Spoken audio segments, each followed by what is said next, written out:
An Ocean in My Soul by Cherise Sowells. Scene 1. The stage is moving like a black ocean, and the water heads and limbs bob up and down. The moon shines full and bright in the distance. An omniscient voice booms after a moment or two. Bobbing in this sea of transnational beings, trying to keep our heads above the water which has stolen so much of our past. We are united by our displacement, Black, African, mixed, gay, Afro-Asian, Brits, indigenous people, and all people marginalized in societies everywhere. Due to the recklessness of colonization and slavery, indentured servitude and forced migration, mixed breeding of people like dogs, and the destruction of cultures and lands for economic profits. To all of you who have suffered through the repercussions of these movements, this is our home. How, you may ask, is this sea darkened by our bloody histories anything one might call a home? It is the one location that binds us and keeps us strong when the rest of the world weakens us and detaches us from who we are and where we came from. It is a way to hold on to what has been thrashed and torn to pieces for centuries. This ocean of memories is the Black Atlantic, the one place we can always refer back to so that we may never forget the sacrifices of our ancestors. Instead, we shall remember the community of which we are a part and know that we are never alone in our struggle. Welcome home. The water begins to boil furiously, taking the heads below the surface. A ship rolls in. Most importantly, the grand sails move across the water. Colonist, a jovial European man quite satisfied with himself, walks on stage in front of the water and stands with scroll in his hand. Hello, you savage beasts. Please do be kind and pay us mind for only a moment. This land you have is quite lovely, I must say. If only it were to remain your land forever. The time has come for you to evolve into a civilized existence with a civilized language and a civilized belief system. Most importantly, you are in dire need of a civilized economy with monetary values and hierarchy. Do you understand? You will thank us for this later, I promise. Your land will be more prosperous than you ever fathomed possible. We ask for your cooperation. Oh, who am I kidding? You will cooperate with us or face the consequences, those being a slow and painful death, a breaking down of your spirits, a raping of your most prized women. Oh, and just for fun, the stealing of your children. We will do our best to keep your families together, but at this point, you are seen as part of the land and will be treated thus. Any questions? Of course not. You don't understand a word I'm saying, do you? Well, isn't that grand? Please sign here, my friends, and submit your lives to our hands.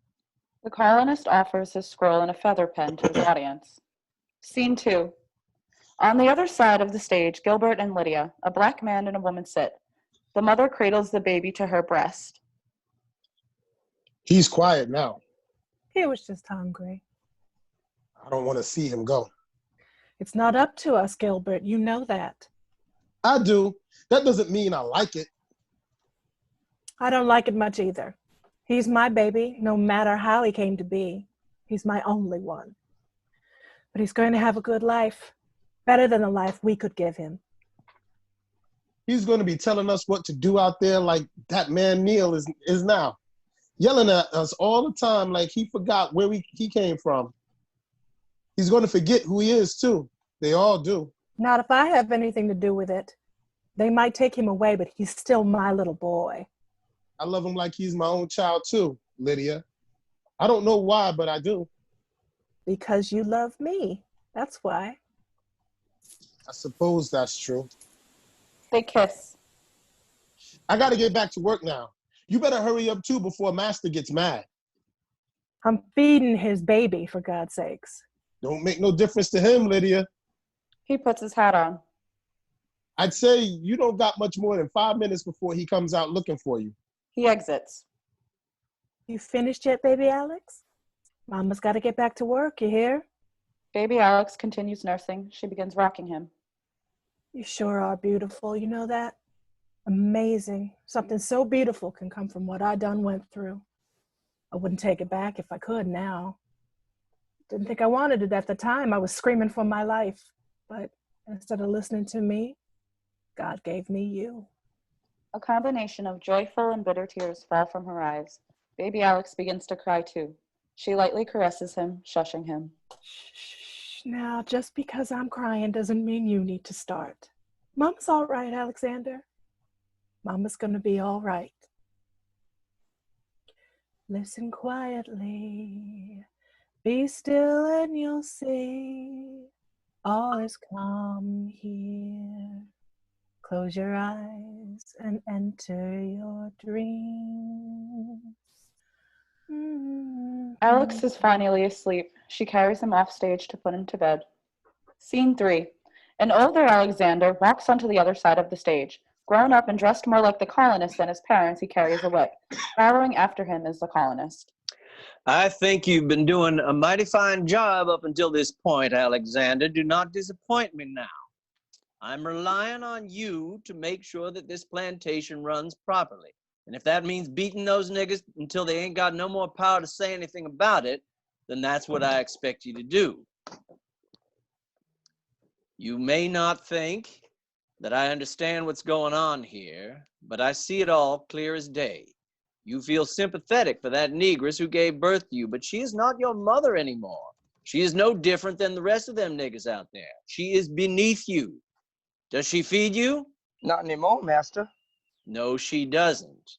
And she barely gave you food when she had you. She gave you what was in her breasts. And once that ran dry, we took you into our home and raised you up in our house so you were strong and healthy like a good overseer should be. Now, look at your clothes and look at all the poor niggas out there who got nothing to wear but the t-shirt on their backs. Is that what you want? No, master. No is right. You want the life we can give you. And we want you to have that life too, son. So you just do your job and you'll get to keep this life. Yes, master. Attaboy. Now, how many lashings does Miss Lydia get? Do you remember? Yes, sir. 40 lashings, master. That's right. 10 for every minute she was late to her shift on the field. And she knows that by now, so don't take pity on her. Now, personally, I hate to see a creature as pretty as she is get hurt at all. But pretty a negress as she may be, she's still a negress and must obey our rules. I'll tie her up for you and see to it that she's in place for her whipping. When you hear me holler, you come on down and finish her off. Yes, master. Of course, you might hear her scream first, but pay no mind to that. I'm just reminding her who's boss. Colonist exits. Alexander looks out. The screams of his mother come from the other side of the stage in the darkness. Tears fill Alex's eyes. The water begins to move again. The heads and limbs begin to bob. They chant with growing volume. Alex, remember. Remember who you are. Alex, remember before you go too far. Alex, remember. Remember who you are. Oh, Alex dear, falls to his knees and prays to the Omniscient. dear God, can you hear me? Can you see me on my knees? I've been living faithfully. Dear God, I need saving from this moment in my life. Alexander! Oh, dear God, I'm afraid you have forsaken me this time. The water begins to settle. Alex, remember, before you go too far. The ocean is still. We hear the mother whimpering. Alex stands slowly getting himself together and picking up his whip, walking into the darkness. Scene 4, daytime. The ocean has absorbed into the field. Gilbert and Malcolm are picking cotton. Alex is in the background overseeing. Does the master know she's not working? No. And that's how it needs to stay. You know, if a son of mine ever did that to me, I wouldn't have no more reason to get up out of bed in the morning. Seems like she feels the same way. It's not like she never been whipped before, but this time, it seems to cripple her before the whip even grazed her skin. The minute she saw Alex draw back his hand, she was gone. I never seen her eyes so empty. He's a nasty Negro, he is, to do that to his mama. He don't have no choice. We all got a choice. If I had to risk my life or my mama's, I would choose mine. That's a choice. and he chose his mother's. Either way, Lydia didn't bring him into this world to have him taken away. She is real sympathetic to his situation. She'll love that boy till the day she dies. It's a shame the way this happens. The master goes around causing trouble every way he can and leaves a mess for everybody else to clean up after. What you talking? He rapes our women, then steals our children and turns them against all of them against us. Every one of them. Mulattoes are the most selfish people out there. They don't care about the master. They don't care about the slaves. All they care about is themselves, or they wouldn't go around beating everybody that moved. Alex, don't do that. Well, he's new blood. Give him a couple of more years and you'll see. You won't even want to call him your family no more. You'll be too ashamed to. I ain't never gonna disown my son the way he has me and Lydia. What right I have on hurting him right now if I planned on hurting him the same way? Well, now, I hate to say this, Gilbert, but he ain't your son. What is Lydia's is mine, Malcolm. Nothing's gonna change that. You know, I've been on this here plantation longer than you and Lydia have put together. Maybe you don't want to hear what I got to say now, but you'll remember this conversation years down the road, and you'll wish you had listened to me. Just because I don't agree, don't mean I'm not listening. It's a hot one today, ain't it? Sure is. A wave from the black Atlantic washes over Alex from behind. Gilbert and Malcolm look back as the wave engulfs them too. Scene 5. The moon rises once again. The heads and limbs bob. The omniscient voice booms. Now we travel to an Alexander of another time, mixed and confused, resented by his peers. He is accepted as an exception to blackness in the white world. He is dismissed for his shortcomings of blackness in the black world. Instead of being treated as both, he is perceived as neither. There is no happy medium between his two halves. Circumstances are not as devastating as they were for the biracial overseers, but are complicated nonetheless. And because of this, Alex clings fervently to the ocean floor, just hoping to find footing on a piece of common ground. The ocean rises to reveal Alex amidst the other bodies in the ocean. He is wandering. The bodies touch him, pull him aside, make him listen and interact when they are talking. Ooh, look at his skin. It is so pretty. I love those light-skinned boys. Too bad he doesn't have the light eyes and hair, too. That's the ideal. I bet he doesn't even go for sisters. He probably thinks he's too good for us. Well, guess what then? We're too good for you. You don't even dress right. You know what I like about you, Alexander? You don't have that obnoxious black scent. You know what I mean? That like ghetto, I'm a dog, so watch out tough. It's like, oh, please go up and get a job. I love that natural hair. It's so big. How did you get it like that? Is it natural? Oh, so you act white like that because you're mixed? Well, that's cool. Well, we'll just have to help you out. Get you some cornrows or something. Teach you how to walk with swagger and everything. Diversity and tolerance. We are all about mixing it up and letting all kinds of people work for us. It looks good on our part nowadays anyway. And what's great about you is that you can really go either way.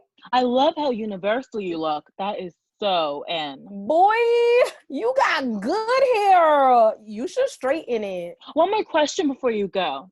Now, what's up with your hair? I know it's not a Drew fro, but like, what is it? Don't worry, this won't affect the hiring decision. I love dating you, but you know I can never bring you home to meet my family, right? Stop it, all of you. I want to go home. The ocean sinks, and a projection of home lights its surface. Home. What is home? Is it the home you grew up in? Is it the town you learned to love after finally managing to move away? Is it a safe space where no one challenges or invalidates your existence? Is home inside the people you love? Is home inside? Is home ever changing with the tide? Scene 6. Alexander enters. His mom, Susan, is on the other side cooking. Oh, you're home. Yeah, How was your day? fine. Fine. That's it? Did something happen? No, I'm just sick of dealing with this. Dealing with what, Alex? Just everyone telling me what I can and can't be. They're jealous, honey. No, they're not jealous, Mom. Why do you think they say the things they do? Because they feel good about themselves? I don't know. Well, I know. You don't know anything about being mixed. I've raised you, haven't I? When you were little, I dealt with people constantly asking me if you were adopted. People I didn't even know believed they had the right to ask me anything they wanted. Why? Because they're so unsure of the world that they want people like you and me to clarify and make things easier for them. That doesn't mean they're jealous. Okay, jealous may not be the best word, but insecure, that's what they are. And you know what? Some of them are jealous too. That's such a mom response. What do you mean? You always make it seem like everything is other people's problem, not mine. Well, it is their problem that they don't understand you. They're ignorant. Who's ignorant, Mom? The whole world? Unless you've had some experience with this issue, yes, I would say so. I'm just so sick of people asking me, "Oh, what are you?" or "Why do you talk so white?" It's like, why do you need to know? I know, it's not easy. No, you don't know, Mom, and neither does Dad. We do know, Alex, because the people that are confused or bothered by you are the same people who give me and your father dirty looks when we walk down the street together. Your father and I have been through a hell of a lot more than you realize, merely because we loved each other during an era when racism was still very much alive. My own family nearly disowned me until the day I told them I was pregnant with you. They thought I had betrayed the family and settled for less. But little did they know that your father had more love in his heart for me than my family ever did. He didn't judge me. He didn't see color. He believed in my dreams, and I knew he would make the best father a child could have. She collapses in a chair at the table. Are you okay? No, Alex, I don't like to see you go through this. You'd think people would have wised up by now and gotten over themselves enough to realize people are people, each and every one of us. And race is just something society wants us to live by. It's not even real. I'm no different than your father. You're no different than us. We're human. Well, yeah, I wish it didn't matter, but it does, Mom. Well, thankfully you have nice friends, right? That little mixed girl that you hang out with is so cute. You two almost look like siblings. Mom. What? With the hair, and you two basically have the same skin tone? Don't you think so? Yeah, we're both brown with big hair, but that's it. She doesn't look like my sister. Alex goes to the table. All I'm saying is that she's a nice girl and you two have an understanding. You should be thankful. Your experience is unique, you know? Not just anyone can grasp the things you go through, and having someone that does because they've been through it too is invaluable. That's why I go to my women's group. Is it really that hard being a woman? Yes. In fact, it is sometimes, Alex. Men don't understand women the way other women do, and it's nice to know I'm not the only one that feels that way.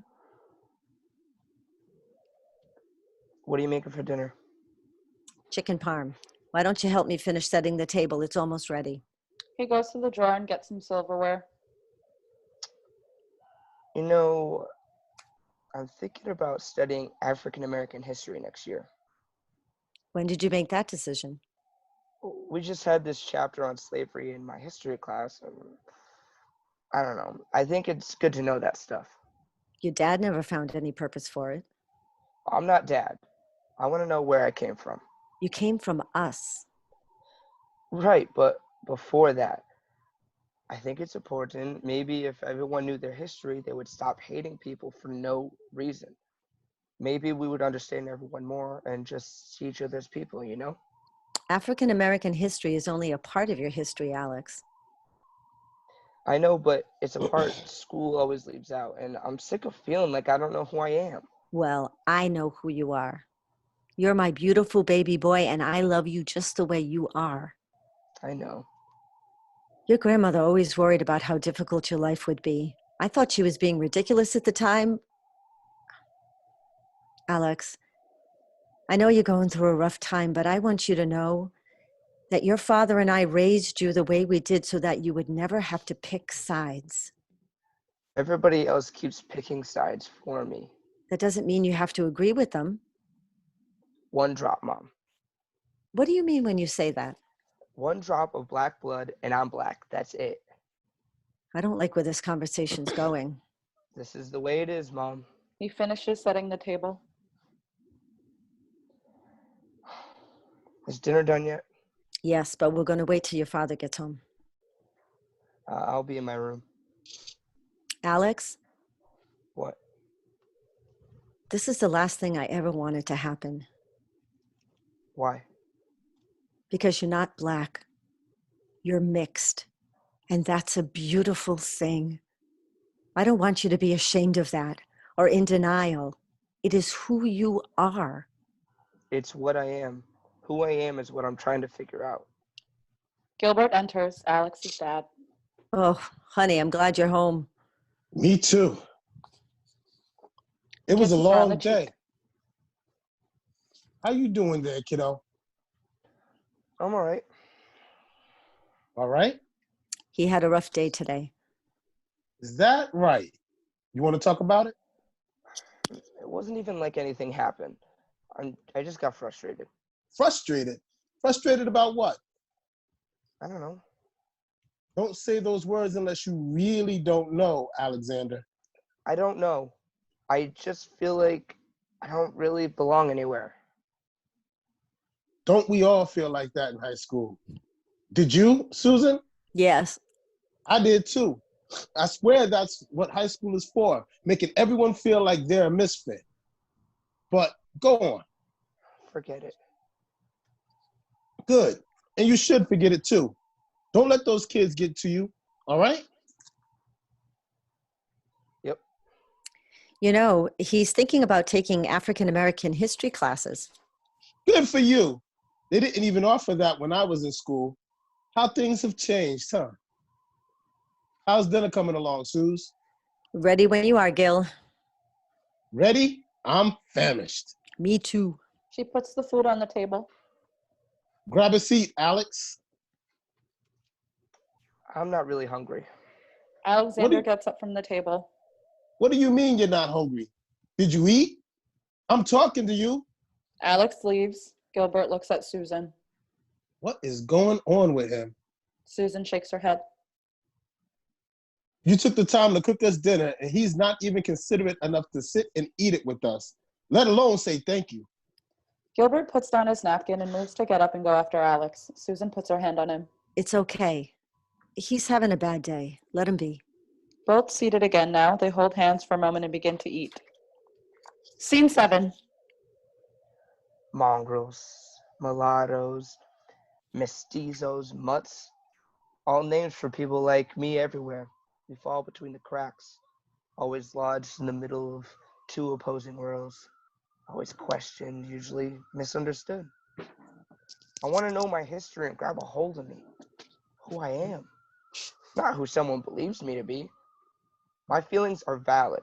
My issues are real. I deserve to be recognized for the person that I am. Alexander Eugene Sanders. Multiracial and proud. You cannot shame me for existing. I am as much a product of our history as all of you. I deserve to know my roots. Scene 8. The moon rises in the back. Heads and limbs bob in the ocean again. I've got peace like a river. I've got peace like a river. I've got peace like a river in my soul.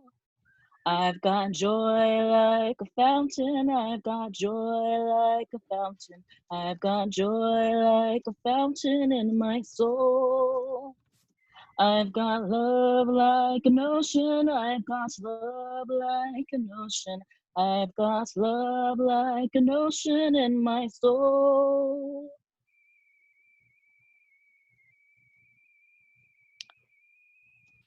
Gilbert is applying meat fat to her wounds from the lashing. I've got love like an ocean in my soul. I got love like an ocean in my soul. Remember that one?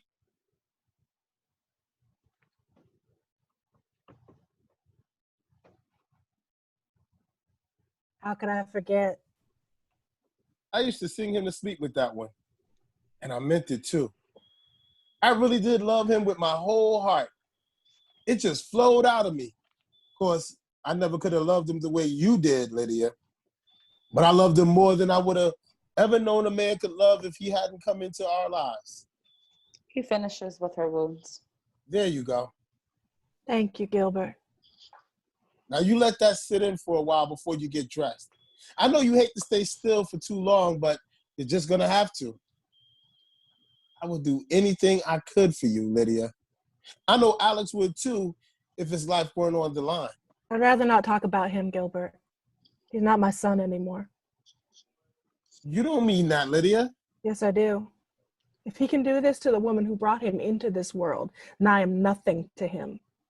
He wouldn't be alive if it wasn't for me, and now he's trying to take my life. He had to do it. You know he don't have no say in the matter.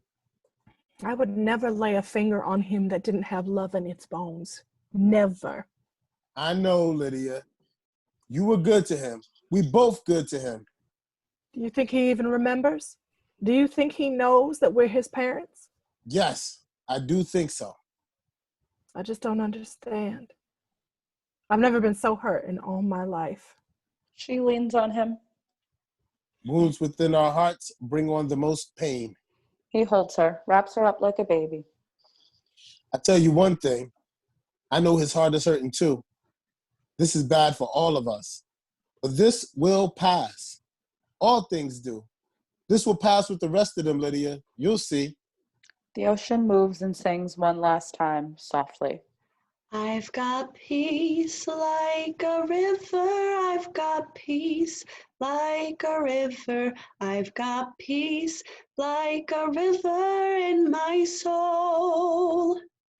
I've got joy like a fountain, I've got joy like a fountain, I've got joy like a fountain in my soul. I've got love like an ocean, I've got love like an ocean, I've got love like an ocean in my soul. The water settles, the moon goes down below the horizon. The end.